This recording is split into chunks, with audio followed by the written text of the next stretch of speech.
Bismillahirrahmanirrahim. Tairaun ke kediaman, singgah sabangsa di Kainan. Untuk hebat yang beriman, salam hormat dari Abu Atukan. Assalamualaikum warahmatullahi wabarakatuh. Waalaikumsalam warahmatullahi wabarakatuh. Pembacaan doa yang dipimpin oleh Ibu Irma.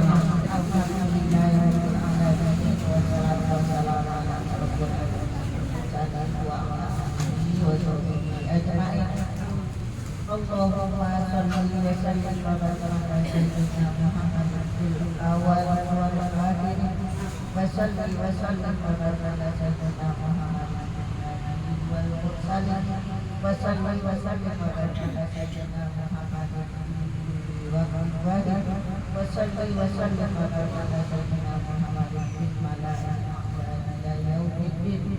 Allahumma ighfir lana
Assalamualaikum warahmatullahi wabarakatuh.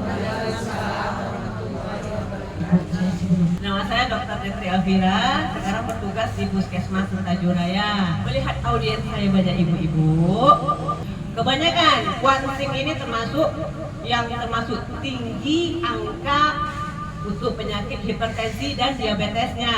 Nah, kemudian ibu-ibu yang CA cervix juga, ya, CA cervix juga termasuk penyebab kematian pada wanita.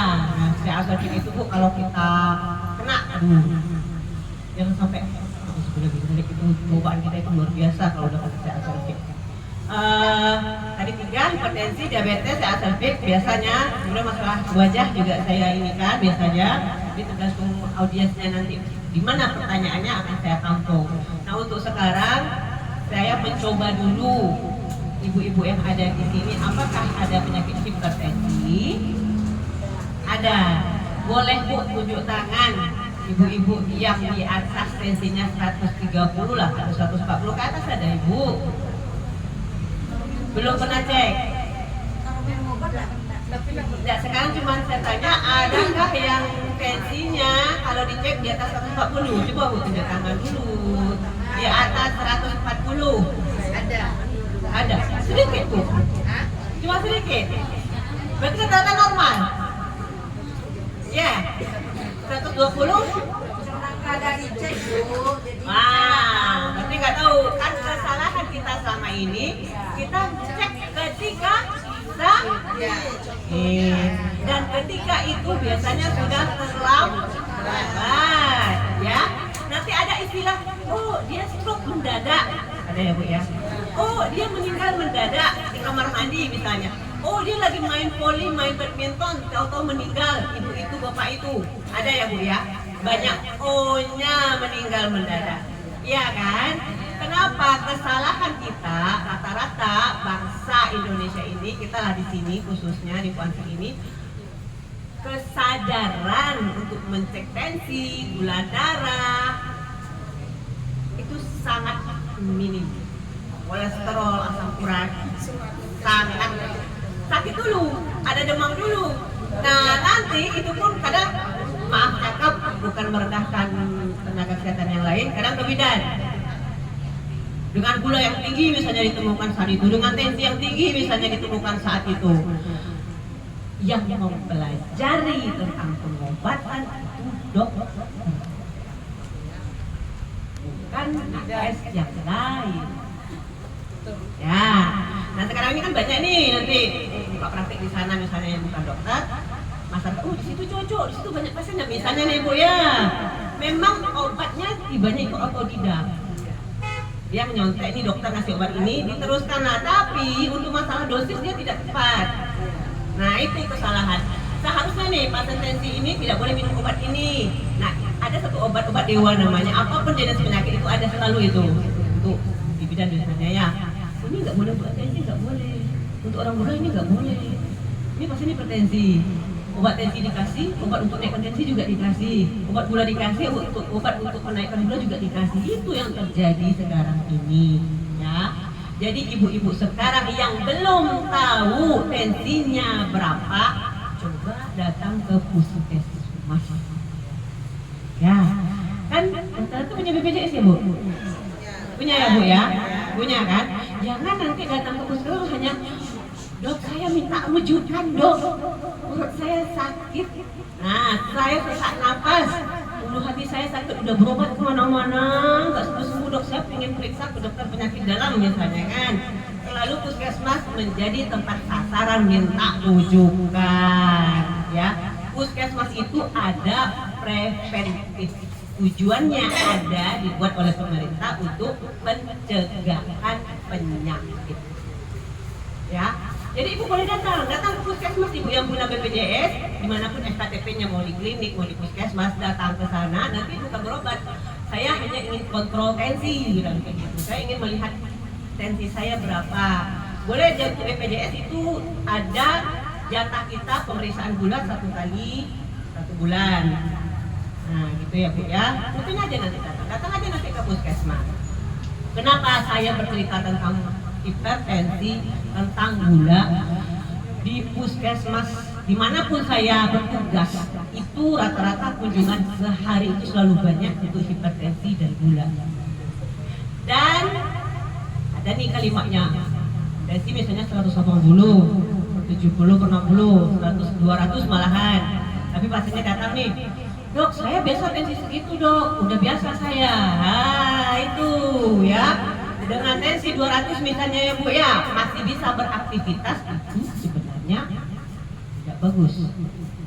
Berarti tubuh ibu-ibu tidak memberikan respon ketika ada sesuatu yang salah.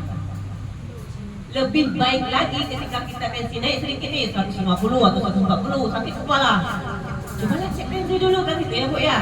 Sebenarnya itu sinyal dari tubuh ketika ada yang tidak beres di badan kita.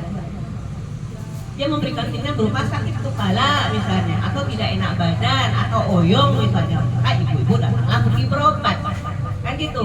Oh ternyata tensi saya 150, 160, kan gitu. Mulailah teratur nanti cek tensi. Yang bahayanya ketika tensi 200 atau lebih, 190, 180, datang ke puskesmas tanpa ada gejala dan mengatakan nanti saya biasa tensi segini Bu, misalnya kan saya biasa tensi segini dok, nggak apa-apa dok saya segini. Nah itu salah. Kenapa?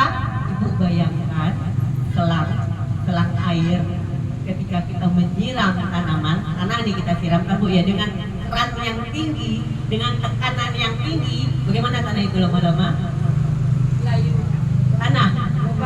berubah kan, hancur kan Bu ya, batu aja terkikis dengan air lama-lama bisa hancur kan, itulah kasarnya. Seperti itu yang dialami oleh ginjal kita dengan tekanan yang tinggi, ya.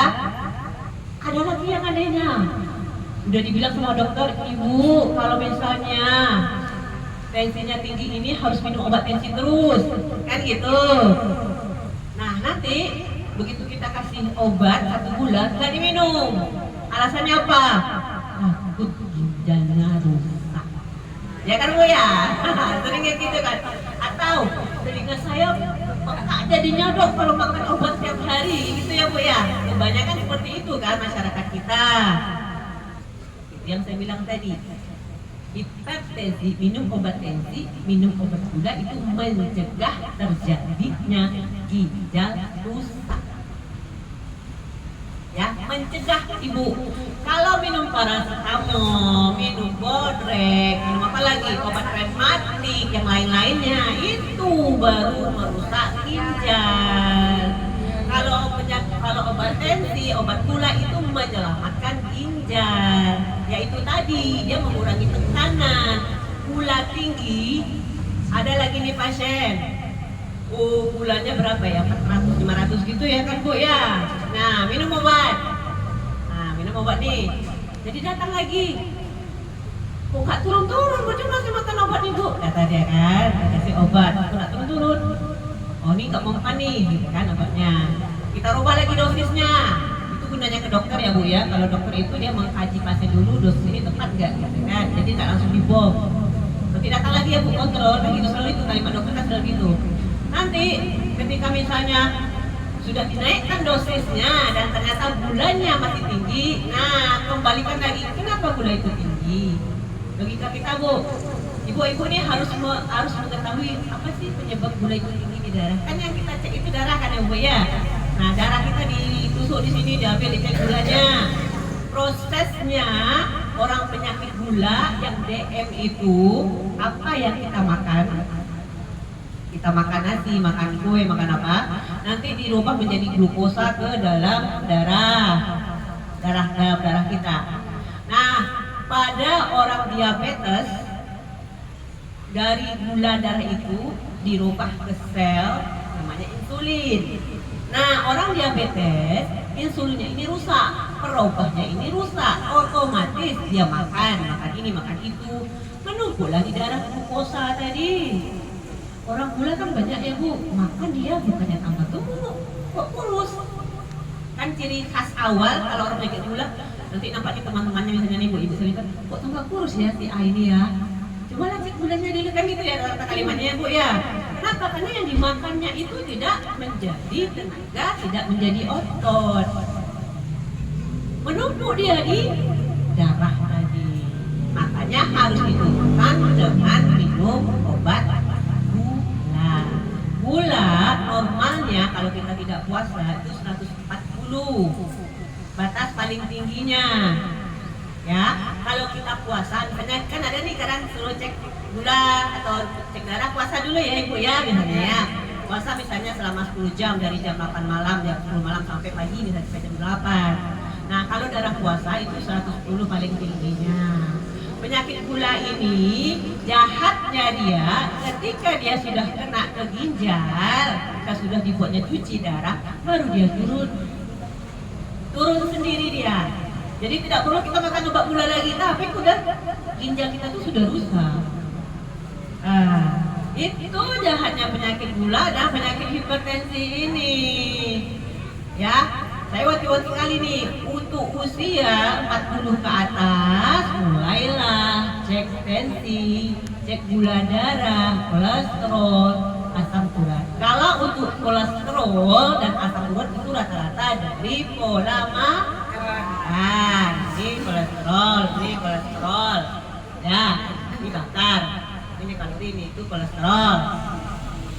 Bakwan kolesterol, goreng-gorengan kolesterol. Jadi jangan terpaku santan ya Bu ya. Jangan terpaku hanya santan. Oh saya sengaja nggak makan santan untuk menjaga puasa. Makan gorengan sekali 5. Kali duduk makan sekali 5. Makan nanti kue-kue sekali berapa, sekali berapa. Dan lupa Ya, fokusnya kan sama ini ke santan ya Bu ya, ke santan kan banyak. Kolesterol itu ada kolesterol total, ada trigliserida, ada LDL, ada LDL gitu. Rata-rata ibu cuma cek kolesterol, saya tuh tinggi cek kolesterolnya, tinggi.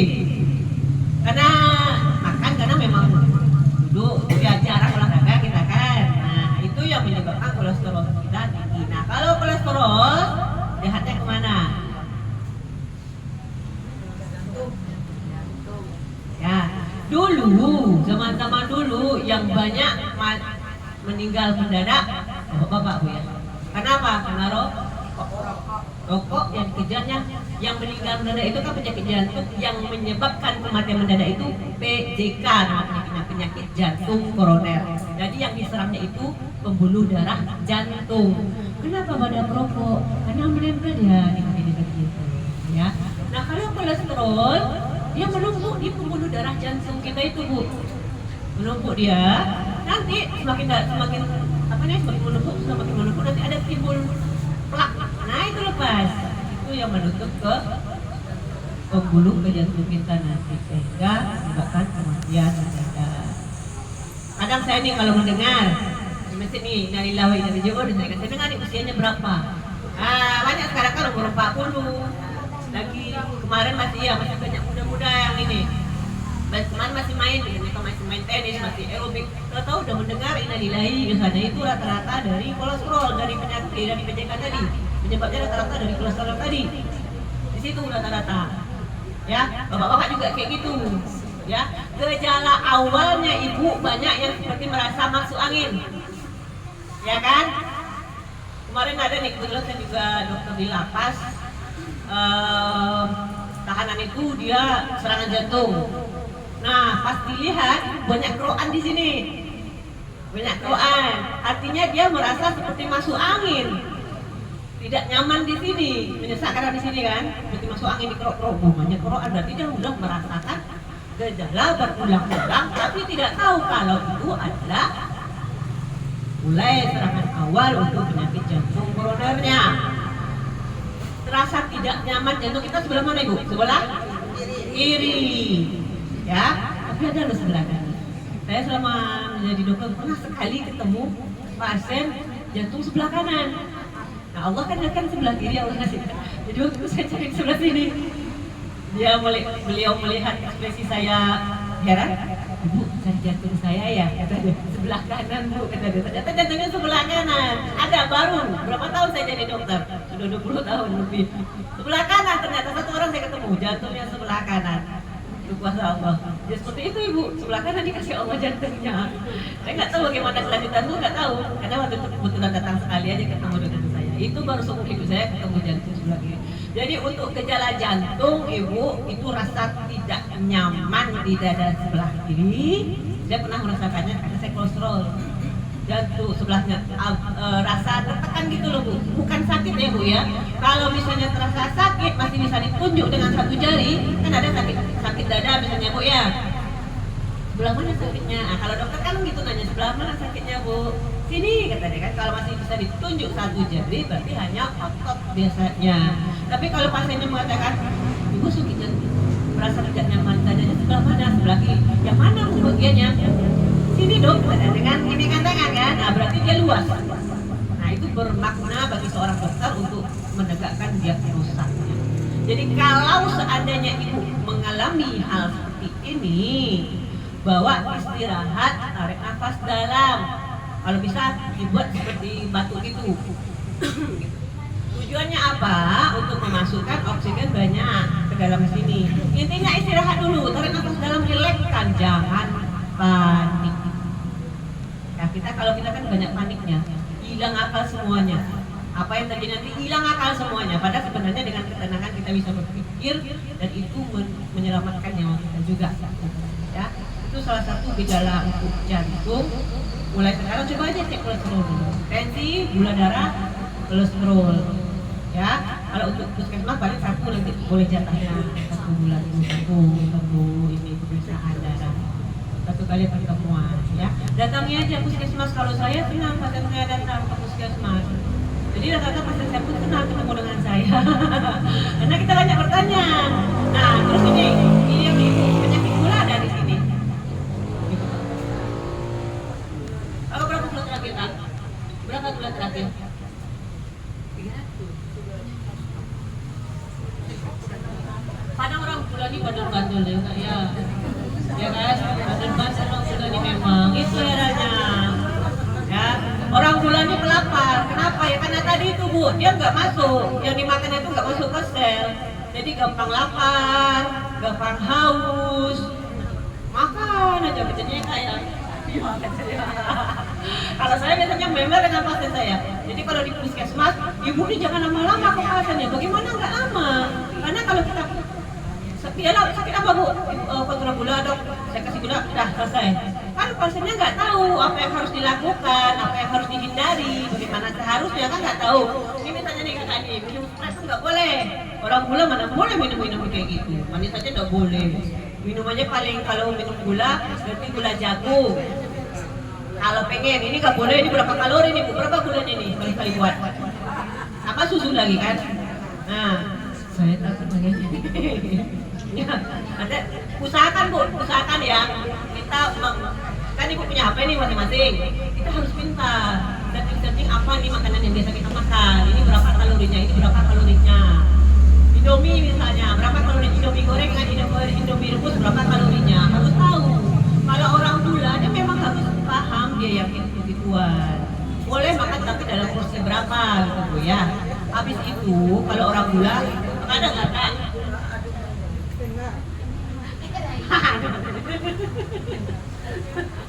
Kalau di puskesmas kita kan kayak harus bilang ini bla gitu kan, lama kalau pasien kan. Memang harus kayak gitu. Nah kalau misalnya hari ini kita periksa gula 300, kita rutin minum obat gula misalnya Bu ya. Yang ada gula di sini kan? Sedikit gula. Ibu gula berapa biasanya Bu? Berapa Bu? 200. Terakhir kapan Ibu cek? Bulan ini? Ibu PRP. PRP itu obat protein yang sebulan. Ya. Puskesmas mana? Utalu. Obatnya berapa macam? 2. ILP dengan metformin. 2. Ibu rutin makan obat gula. Cek gula 250. Berarti kesalahannya apa? Harus tahu. Ya harus tahu. Logika kita harus main Bu. Saya minum obat gula. Gula saya kok nggak turun-turun. Kesalahan di situ banyak sekarang. Obat diminum tapi tidak tepat sasaran. Gula masih tinggi, tensi masih tinggi misalnya. Nanti alih-alih kita udah mati-matian minum obat gula, ujung-ujungnya kena juga ginjalnya. Itu yang bahayanya tuh di situ. Jadi Ibu kalau saya nih ke pasien saya ya Bu ya. Misalnya bulan lalu 250, bulan sebelumnya misalnya 140 misalnya kan. Jadi pengkajiannya ibu harus tahu dalam 1 bulan ini saya makan apa aja ya kebiasaan saya. Gitu, harus gitu Bu. Hanya ibu yang tahu apa yang ibu makan. Dokter nggak tahu. Kalau saya mengajarkan pasien saya seperti itu. Misalnya nih ibu 250, besok ibu periksa misalnya 300 misalnya naik dengan obat yang sama, dosis yang sama, ya. 300 ibu, kok malah naik, saya makan obat gula, ibu kan? Kalau saya misalnya kayak gitu, ibu selama 1 bulan ini makan apa aja? Pola makannya bagaimana? Jam berapa terakhir makan? Makan gorengan berapa? Saya kayak gitu, seperti kalau pasien itu makan kue apa-apa aja. Harus tahu, ibu harus tahu apa yang masuk ke badan ibu. Ingat ibu, yang dikatakan makan bukan hanya nasi. Kadang enggak ada makan dok, yang dikatakan makan nasi. Tapi tadi Bu, ada makan goreng enggak? Iya, goreng bigo misalnya kan. Kan itu. Makan nasi, makan enggak, tapi makan goreng ada 3. Tadi pagi makan, Mak. Enggak ada Bu, ya kan? Enggak ada. Makan sate tadi ada. Iya ada. Ah, kan lucu. Kalau makan itu nasi, kalau sate enggak makan. Kalau makan lontong enggak makan. Nah, kerupuk juga ya Bu, ya tinggi kalorinya. Nah, kerupuk. Sesuatu yang dari tepung kalorinya juga tinggi. Kerupuk juga digoreng. Sesuatu yang digoreng antara telur mata sapi dengan telur rebus itu lebih tinggi kalori telur mata sapi. Antara Indomie rebus dengan Indomie goreng lebih tinggi kalori mie goreng. Jangan herannya nanti makan minas-minas, udah mie-nya sebungkus dibuat mie goreng, nasi goreng lagi berapa kalori yang masuk ke badan kita. Kalau mata sapi lagi nanti, kerupuknya lagi nanti. Jadi kalau satu piring nasi itu bisa 1000 kalori. Kebutuhan yang masuk ke badan kita itu 2000 kalau untuk perempuan. Kalau mau diet 1500 itu. Jadi harus tahu dia, kita harus pintar-pintar dengan kecanggihan teknologi sekarang, ada HP. Udah belajar. Kita pelajari apa yang masuk ke badan kita ya kan Bu, kita makan nih. Ujung-ujungnya kan jadi kuning juga. Kan? Tapi kita berikanlah makanan yang berguna bagi tubuh kita. Ya. Jadi kalau misalnya gula makan itu batasnya jam 7.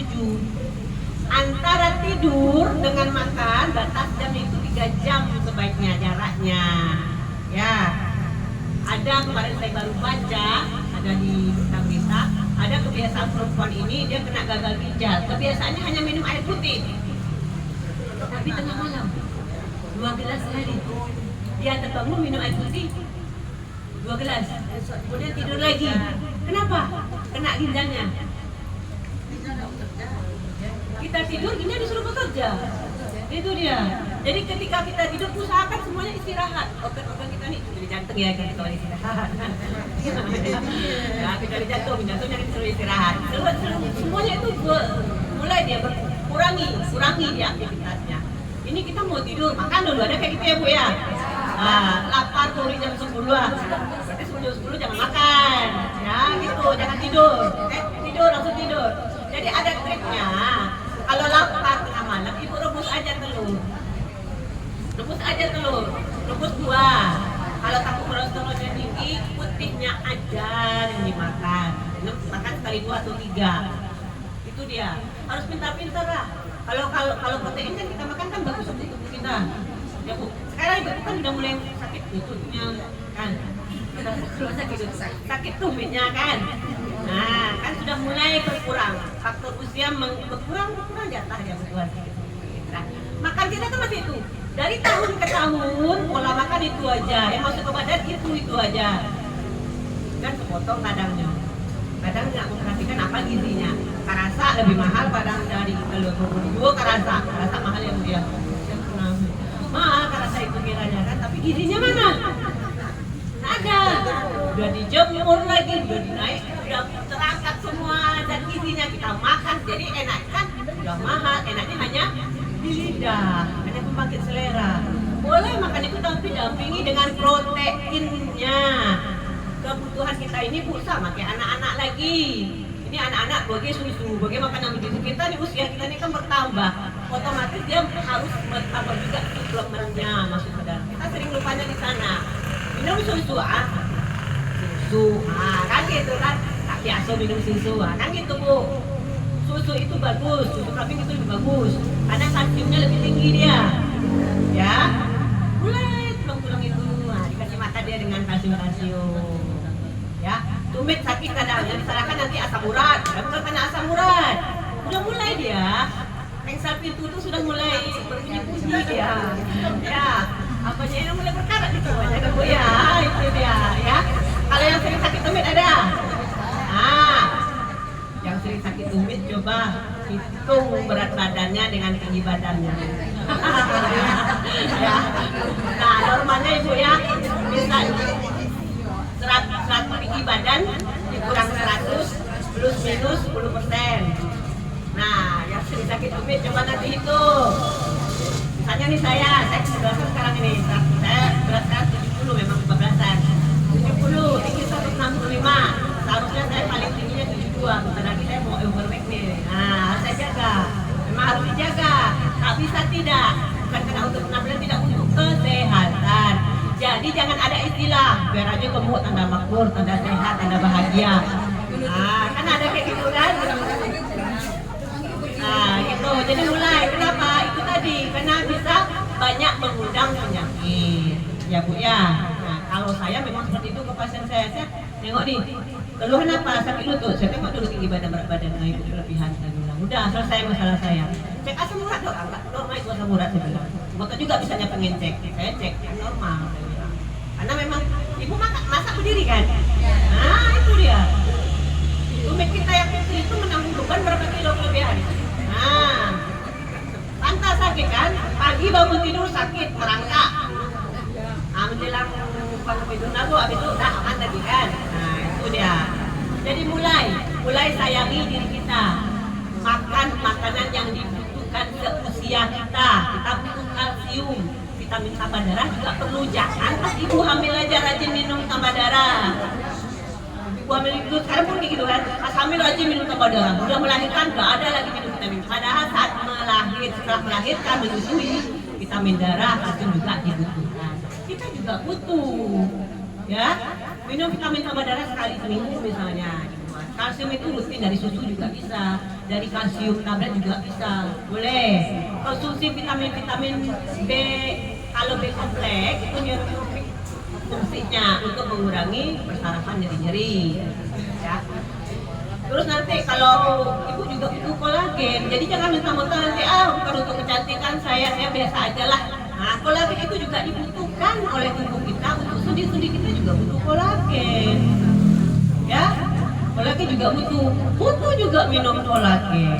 Jadi mulai kita memperbaiki diri. Nanti kalau sakit bu, bapak itu, kalau bapak-bapak kan 100% kan bu ya. Kalau menjaga kita sakit kan. Tapi kalau dia sakit baru kita 100% jaga kan. Nah, bawa demam-demam tetap kerja kan bu, tetap ke dapur kan. Kalau bapak kan ada, kita yang ngurus. Nah gitu. Jadi bayangkan kita menyayangi diri kita berhak menyayangi diri kita. Ya. Kalau bapak sakit sama kayak bertambah anak awak jadinya ya bu ya. Kalau awak tetap dia diajun-ajunkan disuruh-suruh tetap buat makanan, tetap buat sarapan. Kayak gitu kita kalau demam-demam ya bu ya. Jadi sayangi diri kita berhak, ibu-ibu berhak sekali ke salon, massage itu perlu sekali-kali. Buluran perlu, kurangin stres hidup sel-sel kita jadinya. Ada kan stres rumah tangga, dipijit-pijit semua itu kan enak ya kan bu ya. Nah, sesekali pergi ke salon. Perlu diri kita ini butuh loh bu. Butuh. Jangan kita seperti membantu aja di rumah sibuk. Kerja rumah tangga itu udah habis-habisnya. Mulai dari bangun dari subuh, lah mulai mempersiapkan makanan masak, habis masak orang makan, kita lagi cuci piring apa-apanya. Istirahat sebentar, berantakan lagi, kita bersihkan lagi. Habis malam mulai lagi dengan yang kita rutinitas malamnya sampai pertama tidur, terakhir tidur.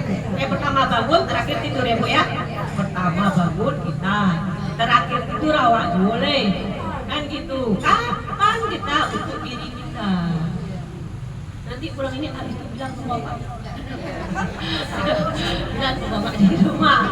Wajib sekali 3 bulan lah minimal masak, waktu tukang urut ke rumah. Nah, kalau misalnya nak mau pulang panggil tukang urut ke rumah. Kalau saya memang kadang tukang urut ada datang ke rumah. Perlu, jika otaknya kan tegang. Jadi kalau ibu-ibu yang sering sakit kepala, sering di sininya ini tegang, itu karena kerjaan. Sakit kepala minum Bodrek, tidak sekarang minum paracetamol. Penyebabnya nggak kepala di sininya kaku ada. Nah kalau kaku ya udah dimasak. Kalau minta tolong ke bapak mau. Cuma ala kadarnya begini-gini aja boleh ya bu ya. Ya sekali-kali manjakan diri, masak, melemaskan otot kita, jadi segar, kita fresh. Ketika sel kita itu segar, itu penyakitnya pun pergi, aura wajah kita pun muncul. Nah wajah juga perlu kadang dimasak biar nampak aura-aura. Ya, jadi mulai sekarang ibu mulai datang ke puskesmas atau kemana pula terserah, klinik terserah, cek tensi, cek gula, cek kolesterol. Kalau asam urat dia larinya nanti ke batu dia biasanya. Kalau asam urat batu, urat kalau terlalu banyak isi asam urat dia bisa kristal ya, kristal bisa dia bedu ginjal, penting itu larinya. Ya yang penting itu gula, tensi, kolesterol, 3 itu yang penting. Ya kalau ada BPJS setiap bulan dulu, hari ini bulan besok kolesterol. Itu dia cara ceknya. Rutin aja ke puskesmas. Jadi di puskesmas kalau di Tajuraya itu kan bukan jauh dari rumah. Jauh kan dari rumah kan memang khusus pasien datang ke puskesmas 5 kilo ada, 6 kilo ada. Jauh. Dan jalannya juga ada terobang. Alhamdulillah pasien kami ramai di sana sekarang. Rawat inap juga ada. Bisa lah sama dengan kalau ramai kami sekarang karena kesadaran mulai ada. ya. Dua topik hari ini dulu saya ini kan, hipertensi dan gula. Kalau misalnya ada pertanyaan masalah penyakit yang lain boleh.